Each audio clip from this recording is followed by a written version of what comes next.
Hello everyone. आज हम पढ़ेंगे साइंटिस्ट और उनके कंट्रीब्यूशन, जो कि माइक्रोबायोलॉजी का पहला चैप्टर है और इसमें से काफ़ी टाइम फाइनल एग्ज़ाम और कभी कभी वाइवा में भी क्वेश्चन आ जाता है। तो साइंटिस्ट के नाम को और उनके कंट्रीब्यूशन को हम याद करने की कोशिश करेंगे साइंटिस्ट के नाम से ही। मतलब हम कोशिश करेंगे कि जैसे ही हम साइंटिस्ट का नाम कुछ इस तरीके से पढ़ें कि उसका कंट्रीब्यूशन उस नाम में ही कहीं ना कहीं छुपा हो, ताकि हमें याद करना काफ़ी हद तक आसान हो जाए। तो इसमें सबसे पहले साइंटिस्ट का नाम अर्न्स्ट रस्का। अब इसको हम कैसे पढ़ेंगे? अर्न्स्ट रस्का में सबसे इम्पोर्टेंट जो वर्ड है वो है ई, और ई से हम क्या याद रख लेंगे कि he discovered about the electron microscopy. जो इलेक्ट्रॉन माइक्रोस्कोपी थी उसके बारे में अर्न्स्ट रस्का ने बताया था। जिसको हम कैसे याद कर सकते हैं? बस इसके नाम से। दूसरे साइंटिस्ट का नाम है जैसे एडवर्ड जेनर। जो एडवर्ड जेनर जो नाम है, अब जैसे एडवर्ड आप बोलते हो तो उसमें व का साउंड आता है, एडवर्ड। तो इससे मिलता जुलता इसका रेजोनेटिंग वर्ड है वैक्सीन। मतलब जो एडवर्ड जेनर था उसने फर्स्ट टाइम डिस्कवरी की थी वैक्सीन की। वैसे भी एडवर्ड जेनर काफ़ी फेमस साइंटिस्ट है, जिसे हम सभी कभी ना कभी सुन ही चुके हैं।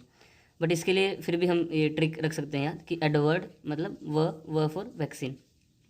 तो इन्होंने सबसे पहले वैक्सीन इन्होंने ही बनाई थी, फर्स्ट टाइम वैक्सीन इन्होंने बनाई थी। किसके लिए बनाई थी? किसके अगेंस्ट बनाई थी? स्मॉल पॉक्स के लिए वैक्सीन बनाई थी, जो कि इन्होंने काउ पॉक्स को यूज़ करते हुए बनाई थी। तीसरे साइंटिस्ट का नाम है जोसेफ लिस्टर। जो जैसे हम लिखेंगे जोसेफ लिस्टर, तो इसमें वर्ड आ रहा है SEP। जैसे कि जो वर्ड आप सुनते हैं सेप्टिक, उसमें भी सेप है। तो इससे हम याद रख सकते हैं कि जो जोसेफ लिस्टर थे वो थे father of antiseptic surgery. Septic, sep से सेप्टिक, तो फादर ऑफ एंटीसेप्टिक सर्जरी। और उन्होंने क्या बताया था कि अगर आप पोस्ट ऑपरेटिव जो इन्फेक्शंस हैं उसको आप काफ़ी हद तक रिड्यूस कर सकते हो अगर आप डिसइन्फेक्टेंट्स का यूज़ करते हो स्टेरलाइज करने के लिए इंस्ट्रूमेंट्स को और वुंड्स को। चौथा जो साइंटिस्ट है, जो कि माइक्रोबायोलॉजी में एक्चुअली सबसे इम्पोर्टेंट साइंटिस्ट है, मतलब आप कह सकते हैं कि जो सबसे ज़्यादा कंट्रीब्यूशन अगर माइक्रोबायोलॉजी में किसी ने किया है तो इन्हीं साइंटिस्ट ने किया है, जिनका नाम मैक्सिमम हम सभी लोग सुन चुके होंगे। इनका नाम है लुईस पास्चर। अब जो लुईस पास्चर के कंट्रीब्यूशंस हैं वो हम याद रख सकते हैं उनके नाम से ही।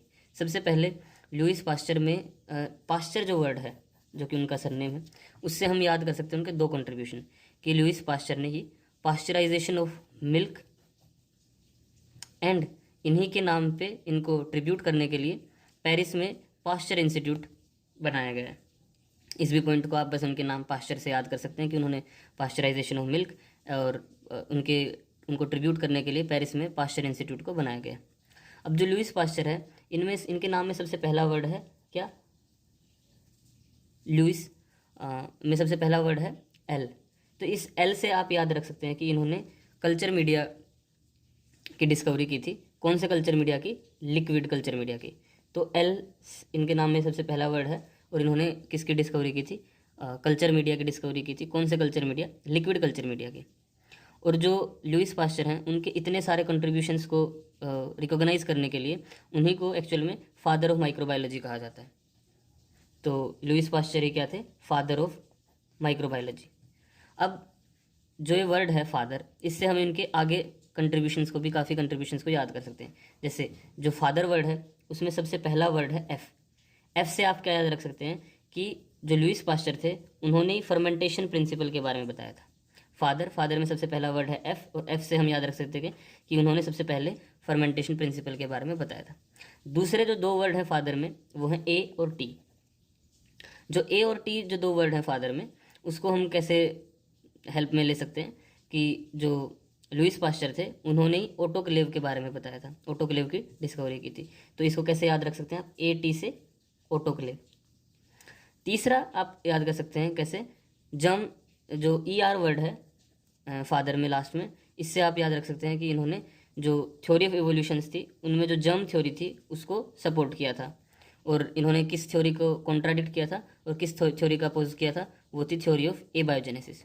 ये दोनों थ्योरी एक्चुअल में इवोल्यूशंस की थ्योरी जो प्रपोज की गई थी कि एक्चुअल में इवोल्यूशन कैसे हुआ उसके बारे में। तो इन्होंने जर्म थ्योरी को सपोर्ट किया था और इन्होंने एबायोजेनेसिस थ्योरी को कॉन्ट्राडिक्ट किया था। इन्होंने एक्चुअली लुईस पास्चर के इतने कंट्रीब्यूशन है कि इन्होंने 3 वैक्सीन्स भी बनाई थी। और वो वैक्सीन्स को हम कैसे याद रख सकते हैं? उन वैक्सीन को हम याद रख सकते हैं कार से, कार निमोनिक से। तो कार में सी से क्या होगा, कोलेरा, ए से होगा एंथ्रेक्स, और आर से होगा रेबीज। सो ये 3 वैक्सीन भी उन्होंने बनाई थी। Robert Koch. तो रॉबर्ट कोच को हम कैसे याद रख सकते हैं कि एक्चुअल में जो रॉबर्ट कोच थे ना, ये हैं लुईस पास्चर के मॉडर्न वर्जन। मतलब इन्होंने बहुत सी जो डिस्कवरीज़ की वो लुईस पास्चर के बाद में की, और ये भी लुईस पास्चर जितने ही बड़े साइंटिस्ट थे। तो इनको हम याद कैसे रख सकते हैं कि ये एक्चुअल में थे मॉडर्न लुईस पास्चर। तो ऐसे जैसे अगर ये मॉडर्न लुईस पास्चर थे, तो लुईस पास्चर अगर फादर ऑफ माइक्रोबायोलॉजी थे, तो ये हैं फादर ऑफ मॉडर्न माइक्रोबायोलॉजी। अब जो रॉबर्ट कोच, जो इनका नाम है, इसमें लास्ट वर्ड है, लास्ट लेटर है एच। तो एच से हम याद रख सकते हैं कि इन्होंने हैंगिंग ड्रॉप मेथड के बारे में सबसे पहले बताया था। अब जितने भी जो इनकी डिस्कवरीज है ना, वो मैक्सिमम इनको रिकॉग्नाइज करने के लिए इनके नाम का वर्ड, उसमें जो वर्ड कोच है, इनका जो सरनेम है, वो यूज़ किया गया है। जैसे इन्होंने दिए थे कोच पोस्टुलेट्स, जो कि बहुत इंपॉर्टेंट है माइक्रोबायोलॉजी में। मतलब काफ़ी टाइम पूछ लिया जाता है क्वेश्चन 2 नंबर के लिए, और वाइवा में भी टीचर पूछ लेता है। और इन्होंने जो ट्यूबरक्लोसिस था उसको इनको ट्रिब्यूट करने के लिए इन्होंने काफ़ी काम ट्यूबरक्लोसिस के ऊपर किया, माइकोबैक्टीरियम ट्यूबरक्लोसिस पे। तो इसलिए उसको कोच बेसिलाई कहा जाने लगा। तो कोच बेसिलाई क्या है एक्चुअल में, ये दूसरा नाम है माइकोबैक्टीरियम ट्यूबरक्लोसिस का। इसके अलावा जब ये एक्चुअल में क्या है, मॉडर्न लुईस पास्चर। तो लुईस पास्चर ने क्या दिया था, कल्चर मीडिया। कौन सा कल्चर मीडिया, कैसे याद रखेंगे, उनके नाम से, नाम का पहला वर्ड है एल, तो लिक्विड कल्चर मीडिया। तो इन्होंने एक्चुअल में रॉबर्ट कोच ने क्या दिया था, उनसे मॉडर्न थे तो इन्होंने भी कल्चर मीडिया के बारे में बताया, बट कौन सा culture media, solid culture media. ठीक है। तो उसके बाद अब और इन्होंने एक्चुअल में क्या, कोलेरा जो है उसके बारे में बताया, तो उसको कोलेरा बेसिलाई के बारे में भी इन्होंने बताया। तो रॉबर्ट कोच की ही कंट्रीब्यूशन में आता है कि कोलेरा बेसिलाई के बारे में उन्होंने काफ़ी कुछ बताया। अब उसके बाद जो सबसे इम्पोर्टेंट टॉपिक है रॉबर्ट कोच के अंदर, और या फिर पहले चैप्टर के अंदर, वो है कोच पोस्टुलेट्स, कि कोच पोस्टुलेट्स एक्चुअल में होते क्या हैं। तो कोच पोस्टुलेट्स क्या हैं, ये एक्चुअल में हाइपोथेसिस और ये एक्चुअल में क्राइटेरिया हैं, जो अगर कोई भी माइक्रो ऑर्गेनिज्म जिसको किसी ह्यूमन में अगर कोई डिजीज़ कोज करनी है, तो उसको इन क्राइटेरिया को फुलफ़िल करना होगा, तभी वो किसी ह्यूमन में डिजीज़ कोज कर सकता है और किसी डिजीज़ का पॉजिटिव एजेंट हो सकता है, अकॉर्डिंग टू रॉबर्ट कोच। मतलब रॉबर्ट कोच ने क्या कहा कि जो भी मेरे पोस्टुलेट्स को फॉलो करेगा वही माइक्रो ऑर्गेनिज्म एक्चुअल में डिजीज़ कोज कर सकेगा। तो कोच पोस्टुलेट्स में एक्चुअल में 4 कोच पोस्टुलेट्स हैं basically, but later on 5th coach postulate भी ऐड किया गया था। अब सबसे पहले इन कोच पोस्टुलेट्स को सबसे पहले याद करने का तरीका क्या होगा। सबसे पहला कोच पोस्टुलेट क्या है कि जो माइक्रो ऑर्गेनिज्म है जिसे ह्यूमन में डिजीज़ करनी है, उसके पास इतनी कैपेसिटी और इतनी वायरुलेंसी होनी चाहिए कि वो ह्यूमंस को अफेक्ट कर सके। सेकंड कोच पोस्टुलेट क्या कहता है कि अगर उसने ह्यूमंस को अफेक्ट कर दिया, यहाँ तक तो ठीक है, बट सिर्फ अफेक्ट करना ज़रूरी नहीं है। अफेक्ट करने के साथ साथ उस माइक्रो ऑर्गेनिजम्स को हम ह्यूमन से आइसोलेट कर पाएँ, और सिर्फ आइसोलेट ही नहीं, आइसोलेट के साथ साथ उसे किसी प्योर कल्चर मीडिया में हम ग्रो कर पाएँ। और थर्ड पोस्टुलेट क्या कहता है कि जिस कल्चर मीडिया में हमने उसे ग्रो किया, अगर उस कल्चर मीडिया से हम उसे किसी एनिमल में इनोक्यूलेट कर देंगे, मतलब किसी एनिमल में अगर हम उसे इनोक्यूलेट कर देंगे, डाल देंगे, तो उस एनिमल में भी सेम डिजीज़ होनी चाहिए जो एक ह्यूमन में हुई थी। और जब हमने उस माइक्रो ऑर्गेनिज्म को कल्चर मीडिया से निकाल के एनिमल में इनोक्यूलेट कर दिया और एनिमल में भी वो सेम डिजीज़ आ गई, इसके बाद अगर हम उस माइक्रो ऑर्गेनिज्म को अब अगर इस एनिमल में से आइसोलेट करेंगे, तो वो फिर से आइसोलेट हो जाना चाहिए, और अगर इसे हम फिर से किसी कल्चर मीडिया में ग्रो करेंगे तो वहाँ पे भी ये ग्रो करना चाहिए।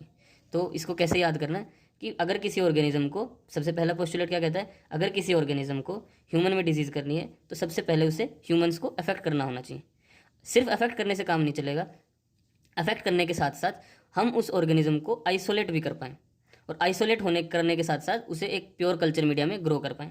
प्योर कल्चर मीडिया में ग्रो करने के बाद उसे फिर से अगर किसी एनिमल में इनोक्यूलेट किया जाए तो वहाँ पे भी वो सेम डिजीज़ कर रहा हो जो उसने ह्यूमंस में की थी। और अगर इस बार हम उसे एनिमल में से आइसोलेट करेंगे तो उसे फिर से एक प्योर कल्चर मीडिया पे ग्रो हो जाना चाहिए और फिर से आइसोलेट किया जा सकना होना चाहिए।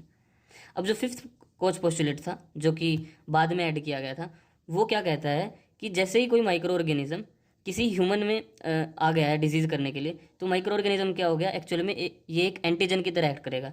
तो उसके अगेंस्ट, उस माइक्रो ऑर्गेनिज्म के अगेंस्ट एंटीबॉडी भी ह्यूमन ब्लड में मिलनी चाहिए। तो ये एक्चुअल में क्या है, फिफ्थ कोच पोस्टुलेट है कि उस माइक्रो ऑर्गेनिज्म के अगेंस्ट। कोच पोस्टुलेट्स में लास्ट में एक्चुअल में हमें याद रखना होता है कि इसके एक्सेप्शंस क्या हैं। ये काफ़ी टाइम पूछ दिया जाता है, तो काफ़ी इंपॉर्टेंट क्वेश्चन है ये कि कौन कौन से माइक्रो ऑर्गेनिज्म जो कि कॉजेटिव ऑर्गेनिज्म हैं बट फिर भी कोच पोस्टुलेट को फॉलो नहीं करते। इसमें सबसे पहले है, इसको हम कैसे याद रख सकते हैं, LPG से। L फॉर माइकोबैक्टीरियम लेप्राई, ठीक है। P से हम याद रख सकते हैं पैलिडम। कौन सा पैलिडम, ट्रेपोनिमा पैलिडम। और G से याद रख सकते हैं गोनोरिया, पूरा नाम क्या होगा, नाइजेरिया गोनोरिया। 6 साइंटिस्ट जो है उनका नाम है पॉल एरलिश। इन्हीं को एक्चुअल में क्या कहा जाता है, फादर ऑफ कीमोथेरेपी। इन्हीं को ट्रिब्यूट करने के लिए एरलिशिया ऑर्गेनिज्म को इनके नाम पे नाम दिया गया। इन्होंने सबसे पहले जो दो मेजर कंट्रीब्यूशन जो इनके हैं वो हैं ये दो। सबसे पहले इन्होंने टॉक्सिन एंटीटॉक्सिन इंटरेक्शन के बारे में बताया। इसी को बाद में कहा जाने लगा एरलिश फिनोमिनन। और इसी एरलिश फिनोमिनन के कारण इन्हें नोबेल प्राइज़ मिला था, किसमें, इम्यूनोलॉजी में, ठीक है। इन्हें नोबेल प्राइज़ मिला था एरलिश फिनोमिना के लिए, जो कि क्या है, टॉक्सिन एंटीटॉक्सिन इंटरेक्शन। पॉल एरलिश ने एक्चुअल में एसिड फास्टेन के बारे में सबसे पहले बताया था और एसिड फास्टेन की डिस्कवरी की थी, जो कि बाद में जाके मॉडिफाई की और बन गई, मॉडिफिकेशन के बाद क्या बन गई, जेडेंस्टेनी, ठीक है। जो 7 साइंटिस्ट है उनका नाम है एंटोन वॉन ल्यूवेनहोक, जिसे हम बायोलॉजी के टाइम से पढ़ रहे हैं। 11th में भी ये साइंटिस्ट का नाम था। तो इन्होंने एक्चुअल में क्या डिस्कवरी की थी, माइक्रोस्कोपी की। कौन सी माइक्रोस्कोपी, लाइट माइक्रोस्कोपी। इन्होंने सबसे पहले क्या देखा था, लिटिल एनिमल क्यूल्स। जो इनको सबसे पहले जो ऑर्गेनिजम्स दिखे थे उसको इन्होंने बोला था लिटिल एनिमल क्यूल्स। ये इतना इंपॉर्टेंट नहीं है। फिर उसके बाद ये साइंटिस्ट है जिनके अगर हम नाम याद रख लें तो ही बहुत है, इनका ज़्यादा इतना क्वेश्चन वगैरह नहीं पूछे जाते, बट फिर भी याद करने के लिए।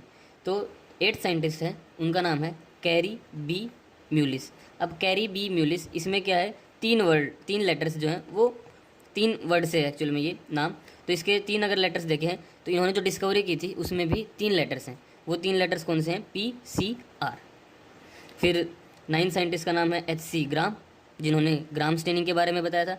इस साइंटिस्ट के लिए और इस डिस्कवरी के लिए मैं आपको कहूँगा कि आप जो ईयर है वो भी याद रख लीजिए, 1884। ये काफ़ी टाइम पूछ दिया जाता है कि ग्राम स्टेनिंग किस ईयर में डिस्कवर की थी, तो आंसर है 1884। फिर अलेक्जेंडर फ्लेमिंग, जिन्होंने पेनिसिलिन के बारे में बताया। फिर उसके बाद है क्लीन बर्जर, जिन्होंने एल्फोम्स, जो कि क्या है, सेल वॉल डेफिशिएंट ऑर्गेनिज्म है, सेल वॉल डेफिशिएंट ऑर्गेनिज्म। तो क्लीन बर्गर ने एल्फोम्स के बारे में बताया था। उसके बाद जो लास्ट साइंटिस्ट है वो है बारबरा मैक्लिंटॉक, जिन्होंने ट्रांसपोसोन्स और जंपिंग जीन्स के बारे में बताया। तो ये सब थे साइंटिस्ट के नाम, जिसमें सबसे इम्पोर्टेंट हैं लुईस पास्चर, रॉबर्ट कोच और पॉल एरलिश। इस चैप्टर में जो लास्ट टॉपिक है उसमें है bacteria named after the discoverers, मतलब कॉर्नेबैक्टीरियम डिप्थेरिया। इसको और क्या कहा जाता है, इसको कहा जाता है क्लेबलोफलर्स बेसिलाई। फिर इसके बाद है कॉर्नेबैक्टीरियम स्यूडोट्यूबरकुलोसिस। अब जो कॉर्नेबैक्टीरियम स्यूडोट्यूबरकुलोसिस है, इसमें सबसे पहले क्या है, PS। तो इसको हम कैसे याद रख सकते हैं कि इसके ऊपर इसका अदर नेम क्या है, प्रिस नोकार्ड बेसिलस। फिर उसके बाद है हीमोफिलस इन्फ्लुएंजा। हीमोफिलस इन्फ्लुएंजा मतलब फ का साउंड आ रहा है, हीमोफिलस इन्फ्लुएंजा। तो इनके जो अदर नेम है उसमें भी फ वर्ड काफ़ी बार होगा, तो इसमें है फीफर्स बेसिलस। फिर उसके बाद ये एक्चुअल में 2 काफ़ी इंपॉर्टेंट है। तो सबसे पहला है माइकोबैक्टीरियम ट्यूबरकुलोसिस, जो कि हम पहले ही पढ़ चुके हैं, इसको क्या कहा जाता है, कोच बेसिलस। उसके अलावा है माइकोबैक्टीरियम लेप्राई, जिसको फिर से अलग नाम इनका क्या है, हैंसेंस बेसिलस। और ये एक्चुअल में मैं कहूँगा सबसे इंपॉर्टेंट अगर कुछ है तो ये आप याद रखिए कि माइकोप्लाज्मा न्यूमोनिया का दूसरा नाम है ईटन्स एजेंट। ये काफ़ी बार पूछ दिया जाता है और क्वेश्चन भी ऐसे आ जाता है कि ईटन्स एजेंट लिख के, तो आपको वहाँ पता होना चाहिए कि ईटन्स एजेंट एक्चुअल में क्या है, माइकोप्लाज्मा न्यूमोनिया। तो ऐसे हम इन साइंटिस्ट के नेम को और इन साइंटिस्ट के नेम को और बैक्टीरिया के नेम जो साइंटिस्ट के नेम के ऊपर रखे गए हैं उनको याद कर सकते हैं।